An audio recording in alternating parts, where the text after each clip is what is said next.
ang bagyong Ramil na tumama sa probinsya ng Quezon, isa sa napuruhan ang pamilya ni Nicolay mula bayan ng Pitogo. Sa pagbisita namin sa Pitogo, Quezon, nadatnan namin ang wasak ng bahay ng pamilya. Nagkalat na rin ang naiwang gamit nila. Nananatili pa rin dito ang napakalaking punong buli. Yung punong bumagsak sa kanilang bahay at kumitil sa 5 mahal sa buhay ni Nicolay. Nung parang nawala na po yung mga taong parang hindi ko na po kayang bumalik.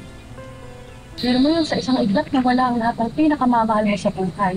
Yung nasa isip ko na lang po ngayon kung sino po yung mga natira, doon na lang po ako babawi. Kagawad, parang hindi naman ganun kalakas ang bagyong Ramil. Maliwalas pa naman. Mas mabuti na rin yung maganda tayo. Nakausap ko na si Kap. May mga sakong bigas na kaming binili, tsaka mga dilata. Bukas namin babalutin. Ate Andring, paano mo napagsasabay-sabay lahat ng ito? Bilib talaga ako sa'yo. Kagawad ka, nanay ka, asawa. Tumataas na nga yung presyon ko. Sa totoo lang. Oh, kayo talagang dalawa? Puro basketball na lang kayong bag-ama. Babagyo na't lahat-lahat. Mami naman eh. Minsan naman kami maglaro ni Papa. Sermon ka na naman eh. Ay nako, Nicolay.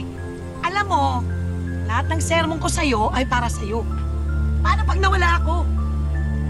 Mamimiss mo rin yung mga sermon ko. Mami naman, grabe ka naman magsalita. Para kang nagpapaalam. Andeng, mahal. Tama yung anak mo. Huwag masyadong mainitin ang ulo. Asikasuhin ko na yung puno na pinapuputol mo. Sisigaan ko na yan mamaya para mabuwal na. Andeng, huwag mo lang galawin yung puno na yan. Matibay pa yan. Bulok na yung loob eh. Baka biglang bumagsak. Naumunga pa nga eh. Baka magtampo ang puno na yan. Pag sindiliban natin.